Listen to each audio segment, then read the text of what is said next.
Okay, તો આજથી recording પણ કરવાનું હતું, એટલા માટે થોડુંક 2 મિનિટ ડીલે કર્યું મેં. હા, તો આપણે વાત કરતા હતા કે ભાઈ મનાકાર અને સાકાર કરવા વાળો માણસ એમ. તો મનાકાર ને સાકાર કરવાના અર્થમાં આપણે એમ સમજી શકીએ કે માણસના મનની અંદર જે છે સુવિધાના અર્થમાં તૈયાર થતો આકાર જે છે એને સાકાર કરવા માટે માણસ ઘણા બધા પ્રયત્નો કરે છે. અને એને આપણે જોઈ શકીએ છીએ. અત્યાર સુધી માણસની જે જર્ની રહી છે, બરાબર, પૃથ્વી ઉપર જયારે માણસ આવ્યો હશે ત્યારથી લઈને અત્યાર સુધીની એની જર્ની છે, તો એને પોતાની કલ્પના લગાવીને ઘણી બધી વસ્તુઓની રચના કરેલી છે. જેમ કે આપણે વાત કરીએ તો એના સુવિધાના અર્થમાં, એના પોષણના અર્થમાં દરેક માણસને જે છે એ ખોરાકની જરૂર પડે. તો ખોરાક તૈયાર કરવા માટે પેલા ડાયરેક્ટલી એને રોટલી, શાક ને દાળ ભાત અને આવી બધી વસ્તુઓ એને ડાયરેક્ટ ફોર્મમાં નહોતી મળી પ્રકૃતિમાંથી, બરાબર. તો પ્રકૃતિ જે પ્રમાણેની હતી એ પ્રમાણે પેલા તો માણસે ઘણું બધું એક્સપ્લોર કર્યું, એને સમજવાની કોશિશ કરી, બરાબર, ઘણું બધું ટેસ્ટ કર્યા હશે કે ભાઈ આ વસ્તુ જે છે એ ખાવા લાયક છે કે નહીં, બરાબર. તો એના ઉપરથી ધીરે ધીરે માણસે પોતાની કલ્પના લગાવી અને સાથે પ્રકૃતિનો સહારો લીધો. તો પોતાની કલ્પના લગાવીને એના મનમાં સુવિધાના અર્થમાં ઘણા બધા આકાર બનવા માંડ્યા. જેમ કે ખોરાકને લઈને આપણે વાત કરી તો ખોરાક માટે પેલા એની પાસે ખાલી રો મટીરિયલ જ હતું. તો એ રો મટીરિયલને લઈને એની અંદર ઘણા બધા આકાર બન્યા હશે કે ભાઈ એક લોટ છે, બરાબર. પેલા તો ઘઉં છે તો એને ઘઉંની પેલા શોધ કરી હશે. પછી એમાંથી લોટ બની શકે, તો ઈ લોટ ઈ ઘઉંને દળાય એના માટે એને કલ્પના લગાવી હશે. ઈ દળીને એનો લોટ બને, પછી લોટમાંથી ઘણી બધી વેરાયટી બની શકે. તો લોટમાંથી રોટલી બને, ભાખરી બને, એવી કેટલી બધી વસ્તુઓ એની વેરાયટી એની સામે આવી હશે. તો એવી રીતે એને ઘઉંનો ઉપયોગ, બરાબર, એને ખ્યાલ આવ્યો હશે. એટલે અલ્ટિમેટલી ડાયરેક્ટલી એને રોટલી અથવા તો ભાખરી કે આપણે ઘઉંની જે કઈ પણ વેરાયટી બનાવી એમનેમ નથી બની ગઈ. સૌથી પહેલા માણસના ઈ કલ્પનામાં આવેલી છે. તો આપણે એમ સમજી શકીએ કે માણસ જે છે એ સુવિધાના અર્થમાં પોતાના મનની અંદર જે આકાર તૈયાર થાય છે એને આપણે મનાકાર કહેશું. અને એને સાકાર કરવા વાળો પણ માણસ છે. કેમ કે માણસ જ એક આપણે જોઈએ તો એ એક અલ્ટિમેટ ઇકાઈ છે કે જે પોતાનો કલ્પનાનો ઉપયોગ કરીને ઘણી બધી ક્રિએટિવિટી લગાવી શકે છે. હવે આજ કલ્પના આપણે બીજા કોઈ વનસ્પતિ કે માણસ સિવાયની જે જાતિ છે, બરાબર, પશુ પક્ષી કે જે કઈ પણ જીવસૃષ્ટિ છે એમાં આપણે આ વસ્તુ નહી જોઈ શકીએ કે સુવિધા ના અર્થમાં જે છે ઈ કોઈ એની કલ્પના લગાવી અને ઘણી બધી વેરાયટી બનાવે. એટલા માટે જ પેલા માણસ માટે રહેવા માટે ઘર પણ નહોતું, બરાબર. તો આજે આપણે જોઈ શકીએ છીએ કે એક સામાન્ય ઘરથી લઈને આજે બહુ મોટા મોટા બિલ્ડિંગો બનાવવા વાળો જે માણસ છે, બરાબર, તો ઈ ઘરની રચના પણ માણસના કલ્પનામાં જ સૌ પ્રથમ આવી હશે. એ એમનેમ નહી બની ગઈ હોય, બરાબર. તો આપણે માણસની વ્યાખ્યા સમજવા માટે એને 2 પાર્ટમાં ડિવાઈડ કરીને સમજીએ. કે એક તો માણસ એટલે કે પોતાના મનના આકારને સાકાર કરી શકે પોતાની કલ્પના લગાવીને, અને બીજું ઈ કે એક મનસ્વસ્થનો આશાવાદી છે. એટલે કે જે કઈ પણ વ્યક્તિ, જે કઈ પણ માણસ કરે છે એ પોતાના સુખી થવાના અર્થમાં કરે છે. એને સુખી થવું છે અને એને સુખી થઈને પ્રમાણિત પણ થવું છે. તો આ મનસ્વસ્થનો આશાવાદી જે છે ઈ પણ આપણે જોઈએ તો ઈ આપણને ખાલી માણસમાં જ જોવા મળશે કે માણસ જ સુખી થવા માટે ઘણા બધા પ્રયોગો કરે છે. તો ગયા વખતે આપણે વાત કરી હતી કે માણસ સુખી થવાના અર્થમાં જે છે ઈ અત્યાર સુધીની જે માણસની પરંપરા આપણે જોઈએ, બરાબર, તો કઈ અધ્યાત્મવાદી પરંપરામાં જતો રહ્યો કા ભૌતિકવાદી પરંપરામાં. તો બંનેને થોડુંક આપણે મૂલ્યાંકન કરવાની કોશિશ કરીએ તો અધ્યાત્મવાદી પરંપરામાં શું થયું કે એમાં ક્યાંક ઈશ્વરનું જે છે એ બહુ અતિ મૂલ્યાંકન થઈ ગયું, પણ એમાં ભૌતિક આવશ્યકતા જે છે એનું અવમૂલ્યાંકન થઈ ગયું. અને આપણે ભૌતિક પરંપરાની વાત કરીએ, ભૌતિકવાદીની વાત કરીએ, ભૌતિક સંસાર એટલે કે જે વ્યક્તિ ભૌતિકતામાં જ પોતાનું સુખનો આધાર માને છે, બરાબર. તો એમાં ક્યાંક ને ક્યાંક ઈશ્વર કેન્દ્રિત ચિંતન અથવા તો ઈશ્વર જે છે એનું અવમૂલ્યાંકન થઈ ગયું અને ભૌતિક આવશ્યકતા જે છે એનું બહુ અધિમૂલ્યાંકન થઈ ગયું. બરાબર. તો આ બંને રસ્તામાં આપણે જોવા જશું તો ઈશ્વરવાદિતા અને એની સાથે ભૌતિક વસ્તુ આ બંનેનું કાં અવમૂલ્યાંકન થયું હશે કાં અધિમૂલ્યાંકન થયું હશે. બરાબર. તો આપણી સામે જે વ્યાખ્યા આવી છે એ માણસને લઈને આ બંનેને ઇક્વલ એટલે કે આનું સમાન મૂલ્યાંકન આપણે કરી શકીએ. બરાબર. અને માણસના જીવવા માટે આ બંનેની ખરેખર જરૂરિયાત શું છે એ જરૂરિયાતને આપણે સમજી શકીએ એના માટે આ પ્રસ્તાવ છે. એટલે આ પ્રસ્તાવ એવો નથી કે આપણે નથી કોઈનું અવમૂલ્યાંકન કરવાનું કે નથી કોઈનું અધિમૂલ્યાંકન કરવાનું. ગયા વખતે આપણે ચર્ચા થઈ હતી એમાં થોડુંક એ પણ નિષ્કર્ષ નીકળ્યો હતો કે ભાઈ જીવવા માટે જે છે એ ભૌતિક આવશ્યકતાની જરૂર માણસને પડવાની જ છે. તો આપણે એનું અવમૂલ્યાંકન નકારી નહીં શકીએ આપણે. બરાબર. તો એની જરૂરિયાત એ માણસને છે જ. પણ એને આપણે કયા ફોર્મમાં સમજી શકીએ, માણસના સુવિધાના અર્થમાં કે સુખી થવાના અર્થમાં. તો એને લઈને આપણે થોડોક સમજવાનો પ્રયત્ન કરશું. અને એની જ સાથે મનસ્વસ્થતા જે છે એટલે કે માણસ સુખી થવાના અર્થમાં જે જીવે છે. બરાબર. તો સુખી થવાના અર્થમાં જે આપણે અધ્યાત્મવાદી વાત કરી તો એમાં ઈશ્વર કેન્દ્રિત ચિંતનને વધારે મુખ્ય પ્રાથમિકતા આપવામાં આવી. તો એમાં ક્યાંક ને ક્યાંક ભૌતિક આવશ્યકતાને મેં વાત કરી એ પ્રમાણે અવમૂલ્યાંકન કરવામાં આવ્યું. અને ભૌતિકવાદી જે પરંપરા છે એમાં ઈશ્વરને અવમૂલ્યાંકન કરવામાં આવ્યું. તો આપણે બંનેને સમજવાના છે. બરાબર. તો ઈશ્વરને આપણે વસ્તુ રૂપમાં અથવા તો એને આપણે આખા અસ્તિત્વમાં કઈ રીતે સમજી શકશું. બરાબર. આપણી પાસે શબ્દ અથવા ભાષા તો આવી ગઈ છે પરંપરામાં અત્યાર સુધી, પણ એને જ્યારે મારો તર્ક લગાવીને મારે સમજવું હોય, બરાબર, તો હું કઈ રીતે સમજી શકું. તો એના માટે આપણી પાસે આ એક દર્શન છે, એક પ્રસ્તાવ છે જેને ખાલી નામ આપ્યું છે મધ્યસ્થ દર્શન, જેમાં કોઈનું અધિ કે મૂલ્યાંકન નથી થતું પણ સાચું મૂલ્યાંકન થાય છે. બરાબર. અને સાચા મૂલ્યાંકનના અર્થમાં આપણે આ વસ્તુ સમજવાની છે. બરાબર છે અહીંયા સુધી બધા લોકોને? કોઈ કઈ આમાં ક્વેશ્ચન હોય, કઈ વધારે બોલાઈ ગયું હોય મારાથી?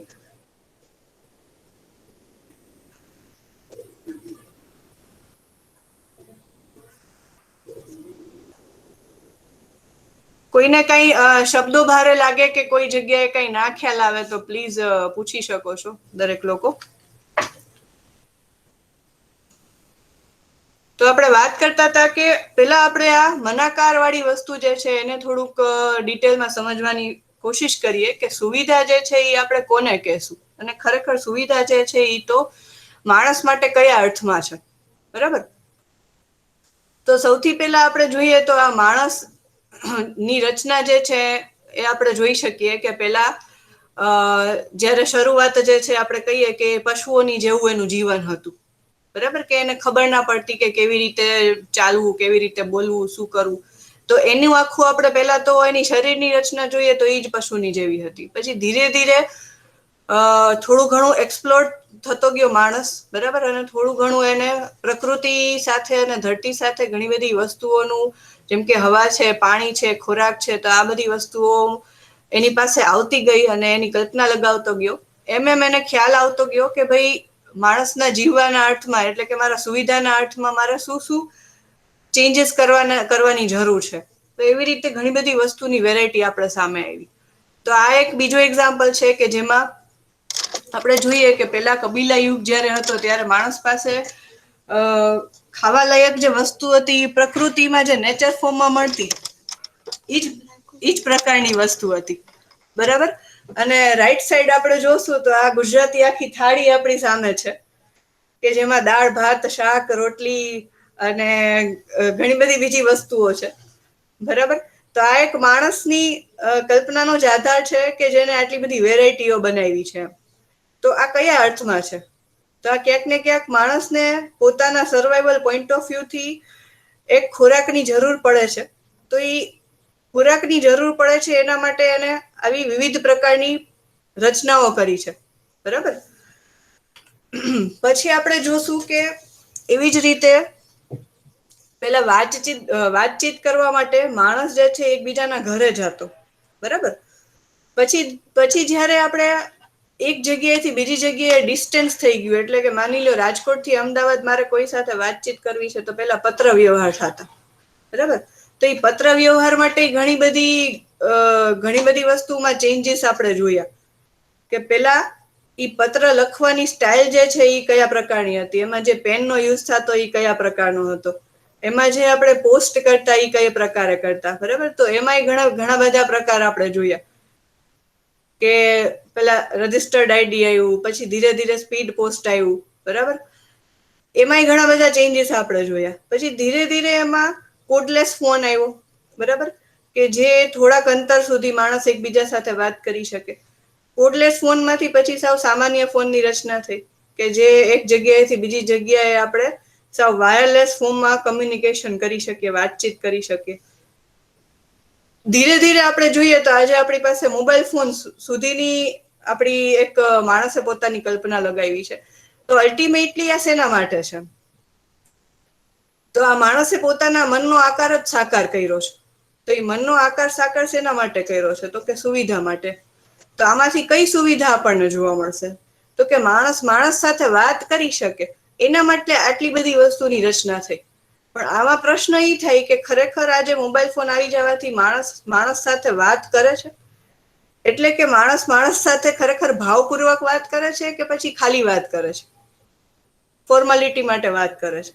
તો એ એક પ્રશ્ન આપણી સામે બની રહ્યો છે, બરાબર. પેલા જયારે આ બધી વસ્તુઓ હતી નહીં આપણી સાથે, ત્યારે જે વાતચીત થતી એમાં ક્યાંક ને ક્યાંક કદાચ ભાવ આપણને દેખાતો. અને આ બધા ફોનની જે રચના થઈ એની પાછળ એક કારણ એ જ હતું કે માણસ માણસ સાથે દૂરથી પણ વાત કરી શકે. એક જ બેઝિક રીઝન હતું, બરાબર. પણ આજે આપણે એક જ મિનિટમાં કોઈ દૂર બેઠા વ્યક્તિ સાથે બહુ સારી રીતે વિડીયો કોન્ફરન્સથી પણ વાત કરી શકીએ છીએ. પણ ખરેખર એમાં એ વાતચીત કરવાના સ્વરૂપે ખરેખર ભાવ જે છે એ જળવાઈ રહ્યો છે અથવા તો સંબંધો જે છે એ જળવાઈ રહ્યા છે કે નહીં, બધા સામે એક પ્રશ્ન છે. જોવા જઈએ તો સંબંધો જે છે એમાં ઉપલબ્ધિ થઈ હોવી જોઈએ, અથવા તો સંબંધો જે છે એમાં એક વિકાસ થયેલો દેખાવો જોઈએ. કેમ કે આફ્ટર ઓલ આ જે ટેકનોલોજી છે એની રચના શેના માટે થઈ છે? તો કે માણસનો સંબંધ સુધરી શકે, બરાબર. પેલા એને વાતચીત કરવા માટેનો સ્કોપ ઓછો મળતો જો દૂર હોય તો દૂર બેસીને આપણે એકબીજા સાથે સારી રીતે થોડાક સમયમાં વાતચીત કરી શકીએ એની માટે જ આ ટેકનોલોજી બની. પણ આ બધી ટેકનોલોજી આપણી સામે આજે છે તો ખરી, પણ એને લઈને શું આપણા સંબંધો પણ એટલા જ મીઠાશ ભર્યા છે કે ભાવપૂર્ણ સંબંધો છે, અથવા તો એ સંબંધો જળવાઈ રહ્યા છે કે નહીં? તો એ પ્રશ્ન છે આપણા બધા સામે, બરાબર.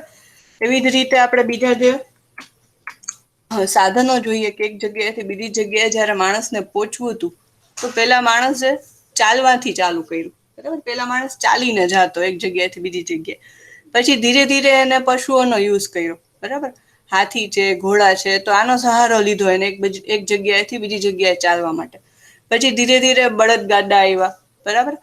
પછી ધીરે ધીરે એક એક ટુ વ્હીલર છે, ફોર વ્હીલર છે, અને એમાંથી આપણે જોઈએ તો સ્ટીમર છે, એરોપ્લેન છે, હેલિકોપ્ટર છે, ટ્રેન છે. આ બધી વસ્તુની પણ રચના થઈ, બરાબર. આ પણ શેના માટે? તો આ પણ એક સુવિધા માટે જ છે કે માણસ એક જગ્યાએથી બીજી જગ્યાએ કોઈ એક બીજા વ્યક્તિ પાસે પહોંચી શકે, બરાબર. તો એ ચાલીને પહોંચે તો બની શકે કે આજે મારે અહીંયાથી અમદાવાદ ચાલીને જવું હોય તો એમાં 10-15 દિવસ જતા રહે, બરાબર.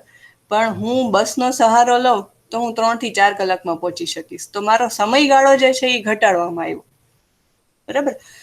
તો આની રચના શેના માટે થઈ હતી? તો કે માણસ જે છે એ બીજા માણસ સાથે મળી શકે, અને મળવા માટેનો જે અંતર હતો, બરાબર, તો એ અંતર ઘટી જાય એના માટે આપણી સામે આ બધી વસ્તુની શોધ થઈ. અને એને તમે થોડુંક ઓબ્ઝર્વ કરશો તો એરોપ્લેન જે છે તો એ એરોપ્લેન પ્રકૃતિમાંથી કોઈ પણ વસ્તુ આપણને મળી હશે, બરાબર, એનું જ રિપ્લેસમેન્ટ છે. એટલે કે પ્રકૃતિમાંથી તમે જોશો તો એરોપ્લેન જે છે એ એક પક્ષીના આકાર રૂપે છે, બરાબર. તો એ કલ્પના ત્યાંથી જ આવી છે કે પક્ષી ઉડી શકે ને માણસ ઉડી નહોતો શકતો, બરાબર. તો કોઈના મનમાં એવી એક કલ્પના આવી ગઈ કે ભાઈ પક્ષી ઉડી શકે છે તો માણસ પણ કેમ ન ઉડી શકે? તો આપણે કેવું સાધન બનાવી શકીએ કે એ સાધન દ્વારા માણસ એક જગ્યાએથી બીજી જગ્યાએ પહોંચી શકે. તો એ સાધનનો આકાર કઈ ટાઈપનો બન્યો, બરાબર. તો આપણે જોઈ શકીએ કે સાધનનો આકાર જે છે એ પક્ષી જેવો આપણને જોવા મળશે. પછી તમે ટ્રક કે બસ કે એનો આકાર જોશો તો એ થોડો ઘણો અંશે આપણને બળદગાડા જેવો એનો આકાર જે છે એ જોવા મળશે, બરાબર. તો દરેક વસ્તુ આવી છે તો પ્રકૃતિમાંથી, બરાબર. અને એનું પ્રયોજન એટલા માટે જ છે કે એ માણસની કોઈ ના કોઈ સુવિધા જે છે એ ધ્યાનમાં લે છે એટલા માટે, બરાબર. પણ આમાં એ જ પ્રશ્ન આપણી સામે રહેશે કે આ સુવિધા તો આપણી સામે આવી ગઈ, આપણે એનો ઉપયોગ કરીએ છીએ, બરાબર. પણ છતાંય માણસ માણસ વચ્ચે અથવા તો પરિવાર પરિવાર વચ્ચેનો જે સંબંધ જે છે એ બનેલો રહ્યો છે કે આજે આપણને એમાં વિખંડન જોવા મળે છે, બરાબર. અને જોવા જઈએ તો આનું જે રચના છે એ એના માટે જ હતી કે માણસનો માણસ સાથેનો સંબંધ જે છે એ સુધરી શકે. આપણે એક જગ્યાએથી બીજી જગ્યાએ પહોંચવું હોય તો આપણે થોડા ઓછા સમયમાં પહોંચી શકીએ, બરાબર. તો ઓછા સમયમાં પહોંચી શકીએ તો આપણો જે સમયગાળો હતો એ ઘટી જાય અને આપણે સંબંધ ઉપર જે ધ્યાન આપવા વાળો સમયગાળો હતો એ વધી જાય, બરાબર. પણ એ પ્રશ્ન આપણી સામે છે કે ખરેખર સંબંધ બનેલો છે કે નથી બનેલો, બરાબર. આજે ઘણી વાર એવું થાય છે કે આપણી સામે આ બધી જ ફેસિલિટી છે, બધી જ સુવિધા છે, પણ ઘણી વાર આપણી પાસે સમય જ નથી હોતો કે હું માણસને એ સમય આપી શકું વાતચીત કરવા માટેનો, અથવા તો એ સ્કોપ આપી શકું, બરાબર.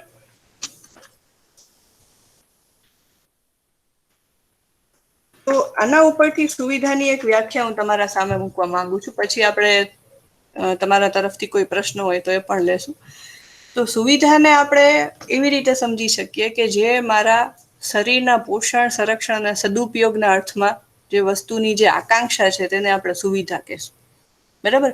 એટલે કે કા મારા શરીરનું એમાંથી પોષણ થતું હશે, કા રક્ષણ થતું હશે, કા એનો સદુપયોગ થતો હશે, બરાબર. એના માટેની જે આકાંક્ષા છે એને હું સુવિધા કહીશ, બરાબર. તો આપણા જીવવા માટે દરેક સુવિધા જે છે એની માટેની જે આકાંક્ષા છે એ બે પ્રકારે આપણે જોઈ શકીએ. એક તો જે સામાન્ય આકાંક્ષા, બરાબર. તો સામાન્ય આકાંક્ષામાં આપણે જે રોટી, કપડા, મકાન, જેને આપણે બીજું નામ આપી શકીએ કે આહાર, અલંકાર અને આવાસ, બરાબર. તો જેના વગર માણસ જે છે એ સર્વાઈવ જ ન કરી શકે, બરાબર. એટલે કે દરેકને જીવવા માટે જે છે એ આહારની જરૂર પડશે, એના શરીરના રક્ષણ માટે કપડાની જરૂર પડશે, જે ઘરની જરૂર પડશે, એક શેલ્ટરની જરૂર પડશે. તો આ એક સામાન્ય આકાંક્ષા છે, બરાબર. આ સુવિધાના અર્થમાં જ છે. પણ આમાંથી કા પોષણ, સંરક્ષણ અથવા તો કોઈ સદુપયોગ માણસ ના શરીરનો થતો હશે. અને બીજું જે છે એ મહત્વકાંક્ષા છે. તો મહત્વકાંક્ષાને આપણે કહેશું કે જે દૂરગમન, દૂરશ્રવણ અને દૂરદર્શન, એટલે કે જે ટ્રાન્સપોર્ટેશન, ટેલિકમ્યુનિકેશન અથવા ટેલિવિઝનના સ્વરૂપમાં આપણને જોવા મળશે. તો સુવિધા જે છે એ આ બે જ આકાંક્ષા માટે છે. આપણે કોઈ પણ સુવિધાને લઈ તો એ આ બે આકાંક્ષાની અંદર જ આવશે.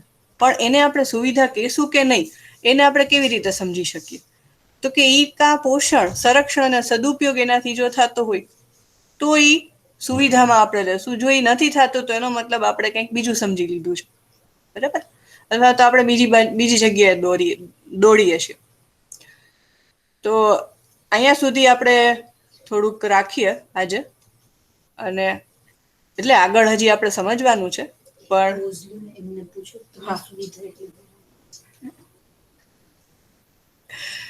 એટલે હવે તમારા સુધી શું મેસેજ ગયો એનું થોડુંક આપણે વાત કરીએ, પછી આને આગળ વધારીએ કે આપણા સામાન્ય આકાંક્ષાને કેવી રીતે સમજી શકશું. અત્યાર સુધીની જે આપણે વાત કરી એ બધા સુધી ક્લિયર છે? શું લાગે છે? સુવિધા આપણે આને જ કેશું? પોષણ, સંરક્ષણ અને સદુપયોગ, કે બીજું કઈ આમાં જોડી શકાય?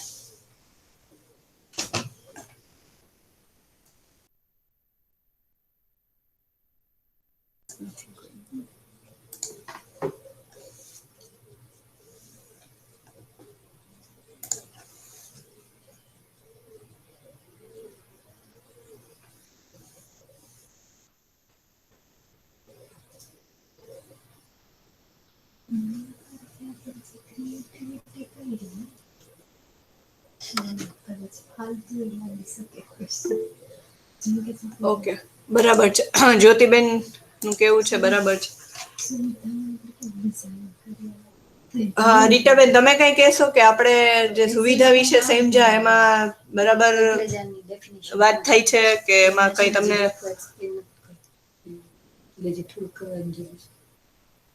ના, બરાબર લાગે છે.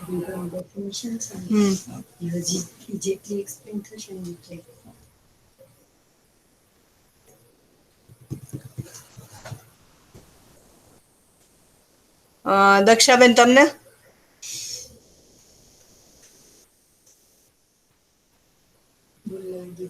બરોબર છે. બરોબર છે. હા, સમજાય છે મને બધું. સારું સારું.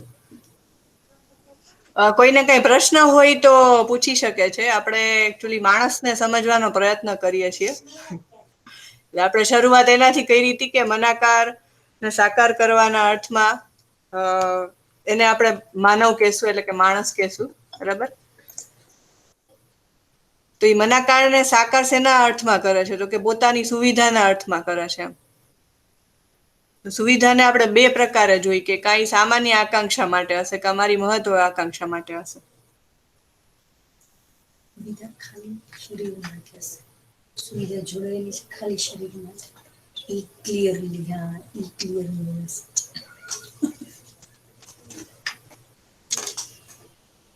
તો આગળ વધીએ. બરાબર? કોઈને મારા ખ્યાલથી કઈ પ્રશ્ન નથી હજી તો.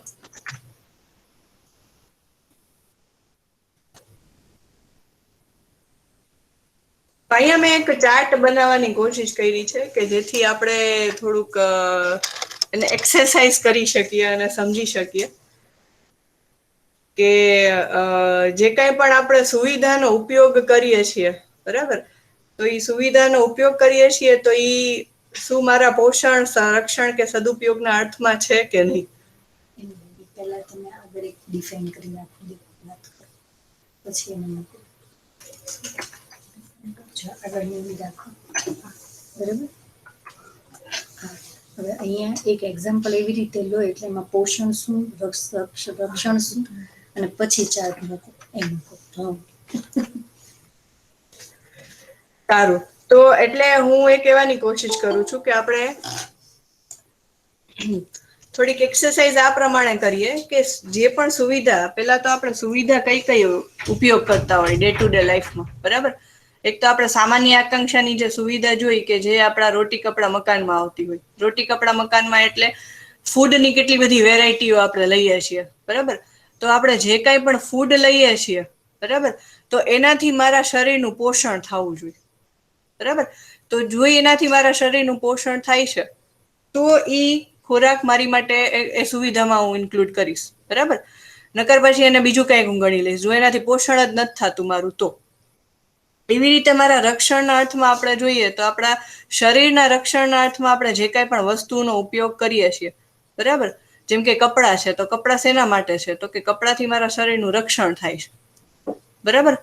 તો મારા શરીરનું રક્ષણના અર્થમાં જે છે એ કપડાનો ઉપયોગ હું કરું છું. તો કપડાની સુવિધા કોના માટે? તો કે જેનાથી મારા શરીરનું રક્ષણ થતું હોય. પછી હું ગમે એ વેરાયટીના કપડાં પહેરું, બરાબર, પણ જો એનાથી મારું રક્ષણ થાય છે તો એ બરાબર છે, પણ રક્ષણ નથી થતું તો એનો મતલબ એને બીજું કંઈક મેં સમજી લીધું છે. અથવા તો ઘણીવાર એવું પણ બની શકે કે કોકને ચમકાવવા માટે હું સારા કપડાં પહેરી શકું, બરાબર? તો મારા ધ્યાનમાં એ જ નહીં હોય કે આ જે કપડાં જે છે એ મારી માટે રક્ષણના અર્થમાં છે કે કોકના ચમકાવાના અર્થમાં.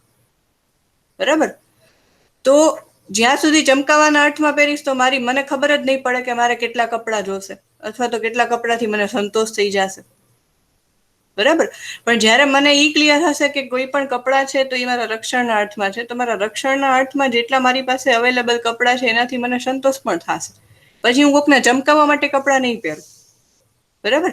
એવી રીતે અમુક એવી વસ્તુ હશે કે જેનો સદુપયોગ થતો હશે, જેમ કે ફોન છે, તો ફોનથી કાંઈ પોષણ રક્ષણ નથી થતું, પણ ફોન જે છે એ સદુપયોગના અર્થમાં છે. તો ફોનથી શું સદુપયોગ થાય છે?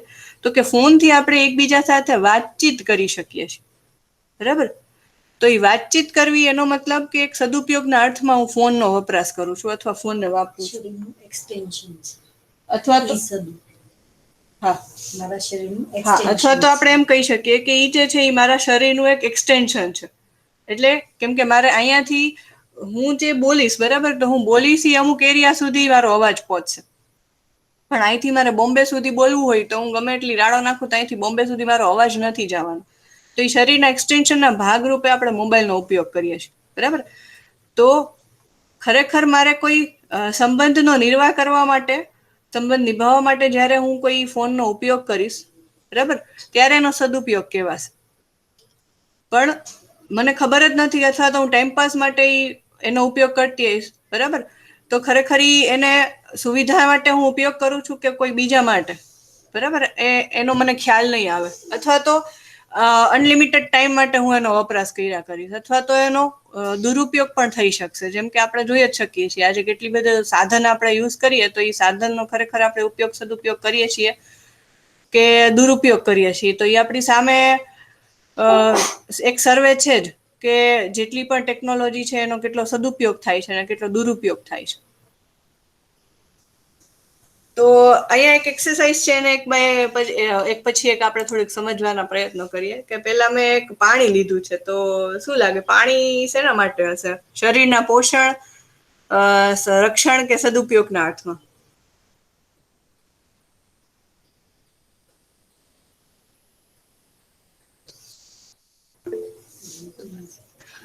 અચ્છા, બરાબર છે ચાંદનીબેન. તો પાણી જે છે એનાથી મારા શરીરનું પોષણ થાય છે, બરાબર. પછી પાણીપુરી.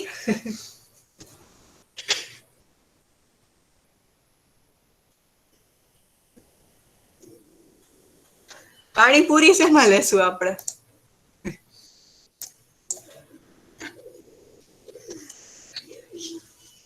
અચ્છા, પાણીપુરી ટેસ્ટ માટે, પણ પાણીપુરી ફૂડમાં આવશે તો એનાથી મારું શરીરનું પોષણ થશે કે નહીં?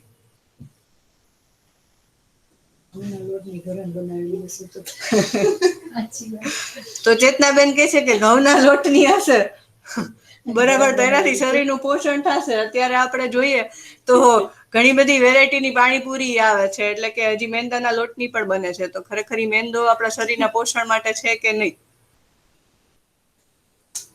બરાબર. તો જે પોષણના અર્થમાં હશે એને આપણે ખોરાક તરીકે લેશું.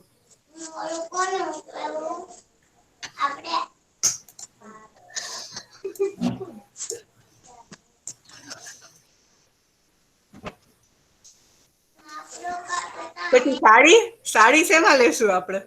સાડી શેના માટે પહેરીએ? રક્ષણ માટે. બરાબર છે દક્ષાબેન. તો સાડી જે છે આપણા શરીરના રક્ષણ માટે પહેરીએ. તો રક્ષણ માટે જે કાંઈ પણ આપણે પહેરીએ એને આપણે કપડાં કહેશું, બરાબર. પછી હું સાડી પહેરું કે ડ્રેસ પહેરું કે શું કહેવાય જીન્સ પેન્ટ પહેરું કે કાંઈ પણ પહેરું, તો જેનાથી મારું રક્ષણ થાય છે એને આપણે કપડાં કીધું, કપડાં તરીકે ઓળખીએ છીએ, બરાબર. પણ ઘણીવાર જે છે એ આપણે કપડાં કોકને ચમકાવવા માટે પહેરીએ, અથવા તો ઘણીવાર શિયાળો હોય છતાં પણ ઘણા લોકો આપણે જોઈએ તો એને બહુ એવી પ્રકારના કપડાં પહેર્યા હોય કે આપણને એવું થવા માંડે કે આનું રક્ષણ થતું હશે કે નહીં એમ. તો જે રક્ષણના અર્થમાં નથી એ ખરેખર કપડાં કહેવાય કે નહીં એ પ્રશ્ન બની રહે પછી આપણી સામે, બરાબર. તો જે કંઈ પણ સુવિધા આપણે કરશું કાં એનાથી પોષણ થવું જોઈએ, કાં રક્ષણ, કાં એનો સદુપયોગ થવો જોઈએ. જેમ કે આપણે ખોરાકની વાત કરી તો ખોરાકને આપણે ડિફાઈન કેવી રીતે કરી? તો જે મારા શરીરના પોષણના અર્થમાં હોય એ ખોરાક, જે મારા શરીરના રક્ષણના અર્થમાં હોય, બરાબર, એને આપણે કપડાં કહીએ. અથવા તો રહેવા માટે આપણે ઘર કહીએ તો ઘર પણ શેમાં આવે?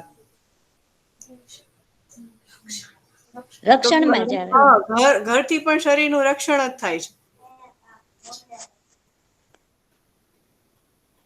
બરાબર. એવી રીતે દવા, તો દવા આપણા શેના માટે છે? શરીરના રક્ષણ માટે કે પોષણ માટે? દવા શેના માટે આપણે લઈએ કે બીમાર પડ્યા હોય તો? પોષણ રક્ષણ બંને માટે. હા, દવાથી. આયુર્વેદિક હા, તો એનો મતલબ શું થયું કે જેનાથી મારા શરીરનું પોષણ રક્ષણ થતું હોય એને આપણે દવા કહેશું. તો આજે તો આપણે જોઈએ તો આપણી સામે ઘણી વિવિધ પ્રકારની દવાઓ આપણી સામે છે, બરાબર.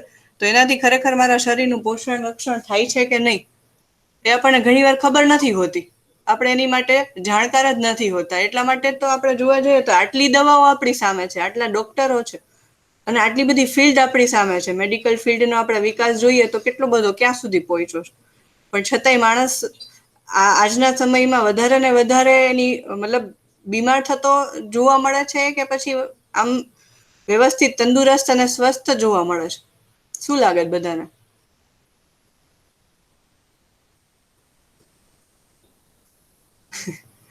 આજે મેડિકલ. ડોક્ટરની હા, સલાહ વગર દવા લેવામાં આવી હોય તો એ તો પોષણ કે રક્ષણના બદલે સાઈડ ઇફેક્ટ કરે છે ને. હા, એક્ઝેક્ટલી. સમજ્યા વગર કાંઈ પણ કરીએ, સમજ્યા વગર નકરું ખાદ કરી તોય પોષણ નથી, અને હા, સમજ્યા વગર દવા લઈએ તોય પોષણ નથી. એના જેવું આજકાલ ચાલે. બરાબર છે જ્યોતિબેન. તો એનો મતલબ કે જે દવા મારા પોષણના રક્ષણના અર્થમાં હોય એને જ આપણે દવા કહેશું. બરાબર? જેનાથી મારું પોષણ રક્ષણ નથી થતું, બરાબર, તો એ દવા નથી, એ તો આપણા માટે ઝેર જ છે એવું જ આપણે સમજી લેવું પડે એમ. કાંઈ ધીમું ઝેર છે, બરાબર, કે જે લાંબા ટાઈમે આપણને અસર કરશે. જેમ કે આ એક નાનકડું એક્ઝામ્પલ છે કે આપણે જોઈએ છીએ તો ખાંડનું આપણે સાંભળીએ તો ખાંડ થોડુંક આપણે સમજવા જઈએ તો એનું જે પ્રોસેસિંગ થઈને ખાંડ બને છે, તો એ આપણે ખાઈ તો છીએ ડે ટુ ડે લાઈફમાં, આપણી રૂટીન લાઈફમાં ઉપયોગ તો આપણે કરીએ છીએ, પણ ખરેખર એનાથી મારા શરીરનું પોષણ રક્ષણ થાય છે કે નહીં, કે એ ધીમી ગતિએ મારા શરીરમાં ઝેર ઉત્પન્ન કરે છે. બરાબર? તો જે મારું પોષણ રક્ષણ કરતું જ નથી, છતાં હું એનો ઉપયોગ કરું છું ને આપણે એમ માની લઈએ છીએ કે એ મારા સુવિધાના અર્થમાં છે. બરાબર? એવી રીતે ફોન, તો ફોનને આપણે શેમાં મૂકશું?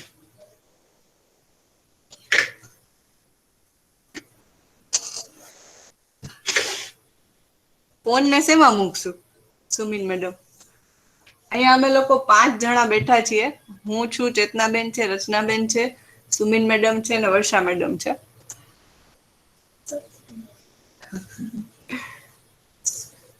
હે? સુવિધા.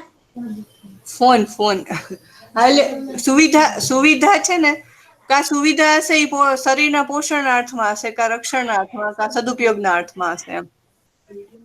તો આમ તો ફોન સદુપયોગમાં હોવો જોઈએ જ, પણ હા. અત્યારે દુરુપયોગ થાય છે.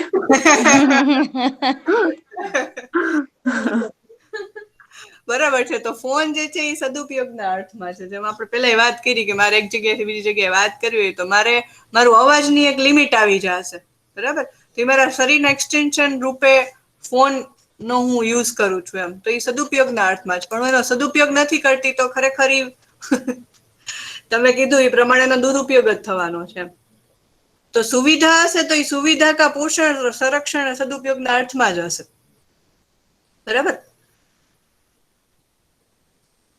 બાકી હવે કઈ બાકી નથી રહેતું. હવે તમારે બીજું કઈ એવી સુવિધા જોડવી હોય, 2-4 નામ તમને યાદ આવતા હશે તો તમારા તરફથી 2-4 નામ યાદ કરી શકો છો, જેથી આપણી આ એક્સરસાઇઝ થોડીક ઓર સ્ટ્રોંગ બને. યોગિતાબેન, તમે કંઈક ઇનપુટ આપી શકો છો આમાં, યાદ આવતું હોય તો.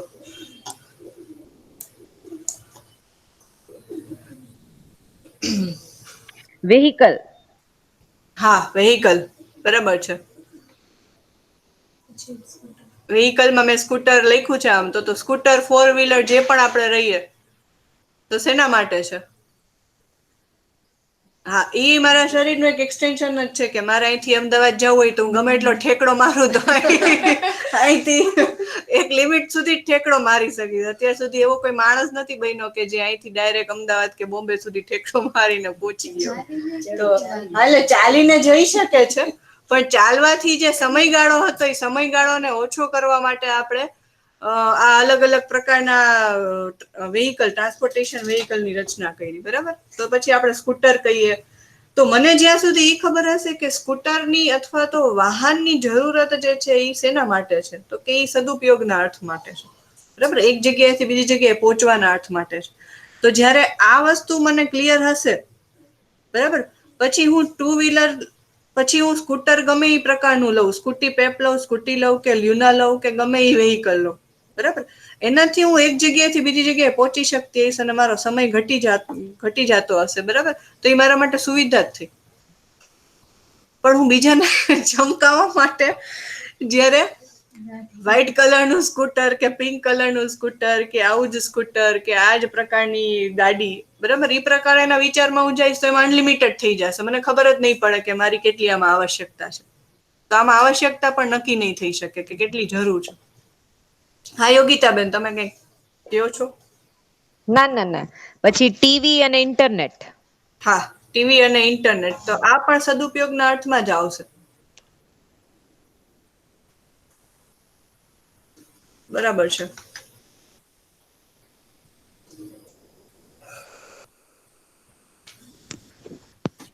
હલો. હા, બોલો. હા, વચ્ચે એક વાત આમાં મને એડ કરવાનું મન થાય છે કે જેમ કે આપણે રોટી કપડા મકાન કે એ કરીએ ને તો એનો તો આપણે રાઈટ યુઝ જ કરીએ છીએ, એનો રોંગ યુઝ જાજો થાય નહીં. પણ જ્યારે આ બધી જે વસ્તુઓ છે ને, વેહિકલ છે કે ગેજેટ છે કે કમ્યુનિકેશન મીડિયા છે, તો એમાં આપણે એનો સદુપયોગ કેટલો થાય છે ને કેટલો દુરુપયોગ થાય છે ઈ એક ચેક કરવાનો પોઈન્ટ રહે. કે જેમ કે ફૂડ છે તો ફૂડ નો તો તમારું શરીર જ ના પાડી દે છે એક લિમિટ પછી. એટલે એનું તો આમ મોટા ભાગે એનું રાઈટ યુઝ થતું હોય છે. ક્યારેક જ એવું થાય કે આપણને જીભ બહુ ચટકા હોય તો થાય, ખાઈ શકાય વધારે. પણ બાકી બધી વસ્તુઓ છે ને એમાં એક વિચારવાનો પોઈન્ટ છે કે એમાં આપણે કેટલું એનું રાઈટ યુટિલાઇઝેશન કરીએ છીએ. બરાબર છે. સામાન્ય આકાંક્ષામાં હું થોડુંક એડ કરું. જેમ કે અત્યારે યોગિતાબેન જેમ કે છે ને, તો એમાં આપણે બધા ધ્યાન થોડુંક આપણું જાય તો વધારે ક્લેરિટી થશે ને. આપણી જેટલી ક્લેરિટી હશે ને એટલી આપણા બાળકોમાં આવશે. જેમ કે આપણે જે ફૂડ કહીએ છીએ એ ફૂડમાં આપણે એટલું જ ધ્યાન રાખીએ જ છીએ, નો ડાઉટ, બરાબર, કે એ જો મારા પોષણના અર્થમાં છે તો એ મારા શરીર માટે થઈને બરાબર છે, અધરવાઇઝ એ ફૂડ નથી, બરાબર. હવે ફૂડને આપણે કેવી રીતે સ્ટેટસનો આધાર બનાવી દીધો છે, એ બાજુ આપણું ધ્યાન લઈ જવાની જરૂર છે. જેમ કે એક આપણે સુવિધાની ડેફિનેશન જોઈ કે શરીરના પોષણના અર્થમાં જે વસ્તુ હશે, રક્ષણના અર્થમાં જે વસ્તુ હશે, અથવા તો જે સદુપયોગના અર્થમાં હશે એ જ વસ્તુનું સુવિધા કહીશ, બરાબર. અને આહારની ડેફિનેશન એ જ છે કે જે મારા શરીરને પોષણ કરશે, નર્ચર કરશે, એ જ વસ્તુને હું આહાર કહીશ. એના સિવાયની કોઈ વસ્તુ આહાર નથી, બરાબર. તો હવે અહીંયા આપણે એ ધ્યાન રાખવાનું છે, અથવા તો આપણામાં એ ક્લેરિટી આવવી જોઈએ કે ઘણી વખત આપણે એ કરતા હોય છે કે ચલો જમવા માટે જ આપણે કદાચ કોઈ વસ્તુનું સિલેક્શન કરવાનું છે, બરાબર. હવે આપણે પોષણ ને એ બધું એ કદાચ ધ્યાનમાં રાખ્યું, ના આ વસ્તુ નહીં, આની આ જ ખાશું એવી રીતે, અથવા તો આ જ વસ્તુમાંથી બનાવેલું ફૂડ ખાશું. પણ ક્યારેક અજાણતા આપણે એ પણ કરીએ છીએ કે આ જગ્યાનું જ હું ફૂડ ખાઈશ, બરાબર. તો હવે એ ફૂડનું તો તમે કદાચ ધ્યાન રાખ્યું પોષણના અર્થમાં, પણ એને એક સ્ટેટસ સાથે જોયું. તો એકચ્યુઅલી આપણે જે ધ્યાન, આપણું જે ફોકસ હોવું જોઈએ એ આપણા પોષણના અર્થમાં હોવું જોઈએ. પણ એ ફૂડને ફરીથી આપણે સ્ટેટસ સાથે જોયું કે આ જગ્યાએ જઈને જમશું, અથવા તો આ જગ્યાનું, જેમ કે હું અત્યારના આપણા ટીનેજ બાળકો જોયું ને, એ લોકોના ઓલા આપણે જોઈએ તો મેકડોનલ્ડ્સમાં જઈને જમવાનું, અથવા ફલાણી જગ્યાના પીઝા જમવાના, અથવા ફલાણી જગ્યાનું જ ફૂડ જમવાનું, બરાબર. નો ડાઉટ એ લોકો ચૂઝી એટલા માટે છે કે ત્યાંનો ટેસ્ટ એ લોકોને વધારે સારો લાગે છે એટલે, બરાબર. પણ આજે એઝ અ મધર જો મારામાં ક્લેરિટી હશે કે ફૂડ શું કામ, તો હું એ બાળક સુધી પહોંચાડી શકીશ. અને એ લોકો જે આ વસ્તુને ત્યાં જોડે છે કે આ જ જગ્યાનું ફૂડ, ઈ કઈ વસ્તુ કનેક્ટ કરે છે ને ઈ મારું ધ્યાન જશે. એ લોકો એને સ્ટેટસ સાથે જોડે છે, અને એ વસ્તુ એ લોકો સોશિયલ મીડિયા ઉપર મૂકે એટલે એ લોકોના ગ્રુપમાં એ લોકોની પેલી લાઈક વધારે કે ભાઈ હું અહીંયા જઈને જમી આવ્યો છું, બરાબર. તો હવે જો ફૂડને હું સ્ટેટસ સાથે જોડી દઈશ તો પછી કોઈ દિવસ શરીરના પોષણના અર્થમાં નહીં હોય, તો ઈ બાજુનું મારું ધ્યાન ઘટી જશે. એટલે જેમ યોગિતાબેને કીધું ને, મહત્વાકાંક્ષાની વસ્તુમાં તો દુરુપયોગ થવાની શક્યતા છે જ, પણ સામાન્ય આકાંક્ષામાં પણ ઈ છે. જેમ કે આવાસ છે, ઈ વસ્તુ આપણે આપણામાં જ જોઈ શકીએ કે આપણા ઘરની રિક્વાયરમેન્ટ કેટલી, અથવા તો ઘર શું કામ, તો કે શરીરના રક્ષણ માટે થઈને. તો હવે આજે મારો પરિવાર જેવડો છે એ પ્રમાણે મારા ઘરની જરૂર છે. ભલે ને મારે 5 બેડરૂમની જરૂર પડે, હું 5 બેડરૂમ બનાવીશ, કારણ કે મારા ઘરમાં સદસ્યો એટલા જ, બરાબર. પણ હવે એ વસ્તુને જો હું મારા સ્ટેટસ સાથે જોડી દઈશ તો કોના કરતા મોટું મકાન બનાવીશ, અથવા કેટલા મકાન હશે, અથવા તો કયા ભાઈના મકાન કરતા એનું એલિવેશન મારું સરસ હશે, બરાબર. તો ફરીથી આપણે એ જે સુવિધા જે એના ઓરિજિનલ સ્વરૂપમાં હતી એની બદલે મેં સ્ટેટસ સાથે જોડી દીધી, તો એનો કોઈ દિવસ અંત નહીં આવે. પણ જ્યારે મને ઈ ક્લિયર હશે કે એનો ખરેખર જે ઉપયોગ છે, અથવા તો શેના માટે છે, એટલું ક્લિયર થશે તો મને હવે એ ખબર પડશે કે મારું ઘર કેવું હશે અને કેવું હશે, બરાબર. તો આ જે મને તો જે યોગિતાબેને કીધું એ તો છે જ તે, પણ મને તો આમાં પણ એવું જ લાગે કે આહાર, આવાસ ને અલંકાર, કપડા પણ જેમ કે આપણે કોઈ ફંક્શનમાં જતા હોઈએ તો મને એક ખબર છે કે કપડાં જે છે એ મારા શરીરના રક્ષણ માટે છે. અને નો ડાઉટ ચલો આપણા અમુક એવા ફંક્શન ને એવું હોય તો એ પ્રમાણે આપણે કપડાં પહેરીએ પણ ખરા, પણ આજે હું એ વિચારીને કપડાં ખરીદવા જાઉં કે ઓલા કરતા તો એ મસ્ત જ હોવા જોઈએ, અથવા તો હું પહેરીને નીકળું ને એટલે 5 જણાએ મને પૂછવું જ જોઈએ કે આ લીધું ક્યાંથી, તો મારા પૈસા વસૂલ, બરાબર. તો એ જે સુવિધા હતી ને એનો મેં પાછો દુરુપયોગ જ કર્યો. બરાબર. તો આ બધી વસ્તુ આપણે આપણામાં ઓબ્ઝર્વ કરવાની છે. એટલે એક વસ્તુ એ છે કે એનો દુરુપયોગ થશે, જેમ ચેતનાબેને ધ્યાન દોરાયું ને એ પ્રમાણે, પણ એનાથી એનું ઉત્પાદન વધશે. આજે આપણે જોઈએ તો આજે આપણે આજુબાજુમાં થોડુંક ધ્યાનપૂર્વક જોશું ને તો રહેવા માટે રહેવાલાયક ઘણા બધા સારા મકાનો હશે, પણ છતાંય સમાજની આપણે સ્થિતિ જોઈએ તો ઘણા લોકો છે કે જેની પાસે રહેવા માટે મકાન નથી, અને ઘણા મકાન એવા છે કે જે ખાલી પડેલા છે, કોઈ ઇન્વેસ્ટમેન્ટ માટે માત્ર લીધેલા છે. બરાબર. તો આ આપણા સમાજની સ્થિતિ આપણને જોવા મળશે કે આનાથી ખરેખર આ વસ્તુનો સદુપયોગ થયો કે દુરુપયોગ થયો, અને એની સાથે ખરેખર આપણે પ્રકૃતિનું પણ નુકસાન કરીએ છીએ. બરાબર. જે પ્રદૂષણના રૂપમાં કે જે કંઈ પણ આપણને જોવા મળશે, કેમ કે આપણે જે આખું પ્રાકૃતિક સ્ટ્રક્ચર જે છે ને વીખી નાખીએ છીએ, કેમ કે માણસની આવશ્યકતા કરતા વધારે આપણે મકાનો જણી નાખ્યા, અને એની સામે જે પ્રકૃતિની જે વસ્તુ હોવી જોઈએ, જેટલા પ્રાકૃતિક વસ્તુ જે હોવી જોઈએ એ આપણે ઘટાડવા માંડ્યા. બરાબર. તો આનાથી દુરુપયોગ જ થાય છે, અને એના કારણે માણસની અંદર આપણે જોઈએ તો માણસના સંબંધો બગડે છે, અને માણસ પ્રકૃતિ વચ્ચે આપણે જોઈએ તો એના સંબંધોમાં આપણને કઈ જોવા નથી મળતું, કઈ રિલેટિવિટી. ના બસ એટલે હું આમાં હજી એડ જ કરતી હતી. સામાન્ય આકાંક્ષા તો એ મારા ઘરને લઈને મારી સાથે એકદમ નજીકથી જોડાયેલી છે. જ્યારે મહત્વાકાંક્ષા છે ને એ તો એવી વસ્તુ છે કે એ એક આખા સમાજને જોડે છે. કારણ કે દૂરગમન જે છે એ ટ્રાન્સપોર્ટેશન છે. તો આજે મારે કોઈ એક જગ્યાએથી બીજી જગ્યાએ જવું છે એના માટેનું છે. બરાબર. તો ફરીથી ન્યાય એ જ વસ્તુ આવશે કે ભાઈ મારે જવું છે શું કામ. બરાબર. પહેલા તો એ નક્કી થાય કે મારે જવું છે શું કામ, કોઈ જગ્યાએ હું જઉં છું તો ચલો મારા રિલેટિવ છે ને મારે એમને મળવું પડે એમ છે ને એટલે જ હું જાઉં છું. બરાબર. તો ફરીથી ત્યાં પાછું બીજું તમારો સવાલ એ આવે કે હું જઈશ શેમાં. બરાબર. તો આજે દૂરગમન જે ટ્રાન્સપોર્ટેશન આપણે કહીએ છીએ આપણા પગનું એક્સટેન્શન છે. તો હવે એનો એકચ્યુઅલી જો સદુપયોગ આપણે વિચારીએ તો એ હોવો જોઈએ કે આખું જે આપણા માટે જે ટ્રાન્સપોર્ટેશન છે અત્યારના હાલત એવી છે કે લોન એટલી બધી સસ્તી થઈ ગઈ છે, તો એક જ ઘરમાં 5 વ્યક્તિ હોય ને તો આપણી પાસે 5 વાહન હશે. બરાબર. તો કાર એ હશે અને બીજા 2 વ્હીલર્સ એ હશે. આપણે એવું નથી કહેતા કે ના એ વસ્તુ નથી કરવાની એમ, પણ એક વખત આપણું જો ધ્યાન જવાનું શરૂ થાય તો આપણે એનો યુઝ અને પ્રોપર યુઝ આમ તો બરાબર જે ઓલામાં થવો જોઈએ, જે તમે એની પાછળ પૈસા ખર્ચ્યા છે અથવા તો એની પાછળ જેટલી પ્રાકૃતિક સંપદા જેટલું મટીરિયલ યુઝ થયું છે એ દરેકનું જો તમે એમથી વળતર મેળવી શકતા હોય તો નો ડાઉટ આપણા ઘરમાં 5 ગાડી હોય તો વાંધો નથી, પણ એનો તમે 100% યુટિલાઇઝ કરી શકો છો ખરા. એ આપણે ફરીથી ધ્યાન જવું જોઈએ. સાર્થકતામાં એનો ઉપયોગ હોવો જોઈએ. આપણે નથી વસાવવાનું એવી અહીંયા વાત જ નથી કરતા. તમારી જરૂર છે ના તમે વસાવવાનું જ છે અને આપણે કરવાનું જ છે, પણ આ ઈ રીતે આપણે વિચારવાની વાત કરીએ છીએ કે આપણું ફોકસ જે છે એ ખાલી આપણા પૂરતું મર્યાદિત ન હોવું જોઈએ. કારણ કે આ મહત્વાકાંક્ષાની વસ્તુ છે ને સમાજ સાથે જોડાયેલી છે ને પ્રકૃતિ સાથે જોડાયેલી છે. બરાબર. તો આજે આપણને આ કોરોના વાયરસમાં એ ખબર પડી કે જો પૃથ્વી નહીં બચે ને તો આપણે તો અમથાય બચવાના નથી, અને કદાચ પૃથ્વી ઉપરથી જે જવાની જે સૌથી પહેલી જે યુનિટ હશે ને માણસ હશે.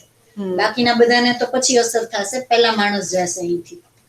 બરાબર. તો એને ધ્યાનમાં રાખીને આજ હું મારા પરિવાર પૂરતું જો આ બધું વિચારી શકું. ટેલિકમ્યુનિકેશન ના સાધનો છે કે ટેલિવિઝન છે, જેમ યોગિતાબેને કીધું કે ભાઈ ટેલિવિઝન નો સદુપયોગ શું, તો ભાઈ એક જગ્યાના સમાચાર હતા એ બીજી જગ્યાએ મોકલવા માટે થઈને અને બહુ ઝડપથી પહોંચી શકે એટલું જ હતું. બરાબર. તો આજે ટેલિવિઝન નો યુઝ ક્યાં થાય છે, તો મેક્સિમમ આપણા ઘરના જે શું કહેવાય ડ્રામા હતા એ બધા ઓનલાઈન આપણે જોવામાં. બરાબર. અને મેક્સિમમ એડવર્ટાઇઝમેન્ટ થાય છે, અને એડવર્ટાઇઝમેન્ટ પાછી ખરેખર સંરક્ષણ એમાં ક્યાંય નથી આવતું. એમાં ક્યાંય આવતું નથી. હા. તો એઝ અ મધર અથવા તો એક ફેમિલી મેમ્બર ના દાયિત્વ જે છે એક લેડી તરીકેનું આપણા પરિવારનું, તો આપણા ઉપર આ જવાબદારી બહુ વધે કે ભાઈ આ સામાન્ય આકાંક્ષાની વસ્તુ છે કે મહત્વાકાંક્ષાની વસ્તુ, એને જો હું સુવિધા ગણું છું તો એ સુવિધા માટે થઈને મારામાં ક્લેરિટી કેટલી છે કે એનો એકચ્યુઅલી ઉપયોગ શું છે, તો ઈ પ્રમાણે મારા ઘરનું આખું તંત્ર ચાલશે. અને ઈ જેટલું ક્લિયરલી ચાલશે ને એટલું આપણા બાળકોમાં પર્ક્યુલેટ થશે. એટલે ઈ ક્લેરિટી લાવવા માટે થઈને આપણે આની પર ચર્ચા એટલા માટે કરીએ છીએ કે આપણે એમ કહીએ છીએ કે મનાકાર ને તો આપણે સાકાર કરી લીધું આટલા વર્ષોમાં, બરાબર, પણ એને તે આપણે ખરેખર જેવી રીતે થવું જોઈએ એવી રીતે હજી નથી કર્યું.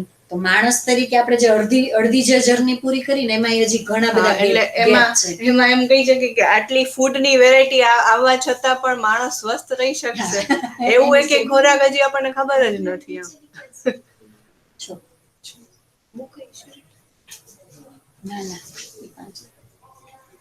ઓકે, તો આપણે થોડુંક આગળ વધીએ. બરાબર.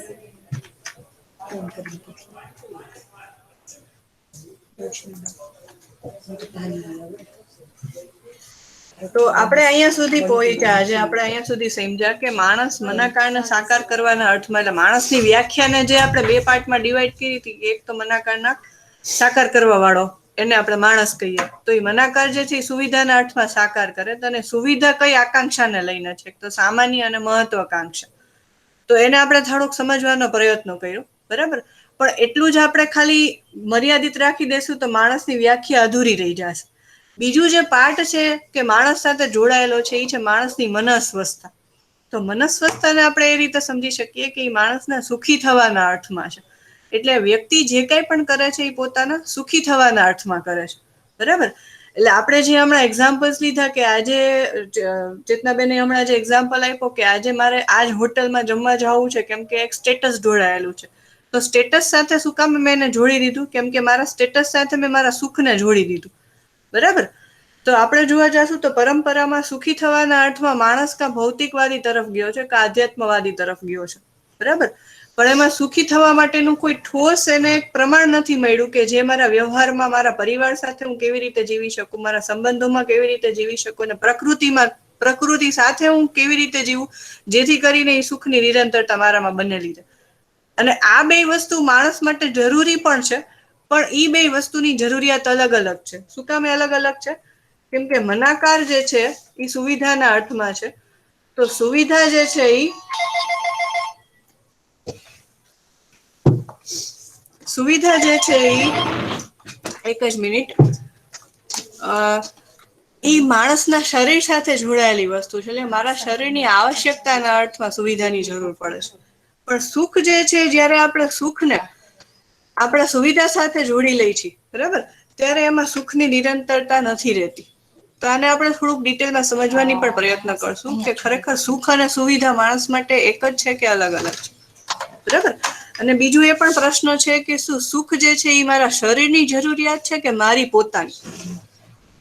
તો અહીંયા આપણે એક ચેક પોઈન્ટ લઈએ કે મારા શરીરની જરૂરિયાત છે કે મારી. તો એનો મતલબ કે મારી જેને હું કહું છું એમાં હું પોતાની જાતને મૂકું છું. બરાબર.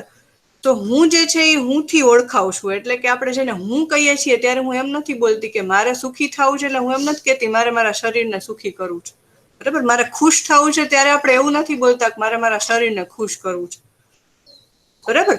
તો અહીંયા આ બે વસ્તુની જરૂરિયાત અલગ અલગ છે. અને એ બે સમજવા માટે આપણે માણસને બંને એંગલથી સમજવો પડશે. એક તો સુવિધાના અર્થમાં આપણે એના શરીરની જરૂરિયાતને તો સમજ્યા, પણ શરીરની જરૂરિયાતની સાથે સુખની જે જરૂરિયાત છે એ એમાં હુંમાં રહેલી છે. એટલે કે મારી સાથે જોડાયેલી છે.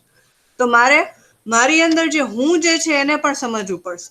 તો આપણે આના પછીની ગોષ્ઠીમાં જે છે એમાં આપણે એ સમજવાની કોશિશ કરશું કે આ માણસ જે છે એ શરીર અને જીવન, એટલે કે શરીર અને હું જે છે એમાં હું આપણે કોને કહીએ છીએ, તો એને આપણે સમજવાનો પ્રયત્ન કરશું આવનારી ગોષ્ઠીમાં. તો આજે આપણે અહીંયા સુધી રાખીએ છીએ. કોઈને કઈ પ્રશ્ન હોય તો આપણે લઈ શકીએ અત્યારે.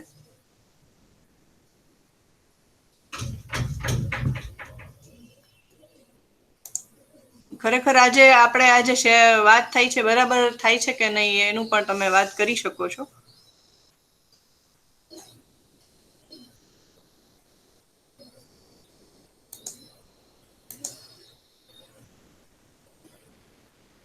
ઓકે. આજનું જે આપણે વાત રહી બરાબર રહી, બધા સુધી પહોંચી?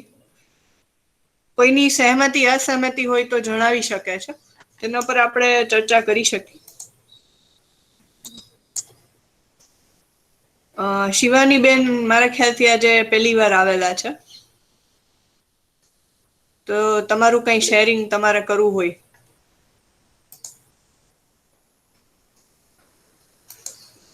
ના, સમજાય છે મને. જે તમે કહ્યું એ વાત મારા સુધી પહોંચી છે. અને તમે જે કીધું એ બરાબર લાગે છે, એમાં એઝ સચ હજી કોઈ ક્વેશ્ચન નથી. ઓકે, બરાબર, સારું, સરસ. ચલો તો આજે આપણે અહીંયા સુધી રાખીએ અને આવનારી ગોષ્ઠીમાં આપણે હું જે છે એના ઉપર થોડુંક ડિટેલમાં સમજવાના પ્રયત્ન કરશું. હા જ્યોતિબેન, તમે કંઈક કહો છો? ના, એટલે શિવાની દીદીનો પરિચય કરાવવા માંગતી હતી, પણ મને એમ છે લગભગ બધા ઓળખે જ છે. આપણે અહીંયા વડોદરા વિજયભાઈ છે ને, તેમના વાઈફ છે શિવાની ભાભી. વિવેકભાઈ. હા, વડોદરા વિવેકભાઈ છે, એમના વાઈફ છે શિવાની દીદી. અમને પણ મજા આવી તમે જોડાયા એમના માટે. ના, મને પણ ખૂબ મજા આવી, અને જે થોડું થોડું ભૂલાઈ જતું હતું એ બધું ફરી રિવાઇઝ થવા લાગ્યું, તો મજા આવી. સારું, સારું, તો આપણે અહીંયા સુધી રાખીએ. દક્ષાબેન, તમને કઈ પ્રશ્ન હોય તો લઈ શકીએ. ના ના. નહીં ને? ઓકે. ચલો તો આજે આપણે અહીંયા સુધી રાખીએ છીએ. નમસ્તે બધાને ફરીથી. નમસ્તે. નમસ્તે.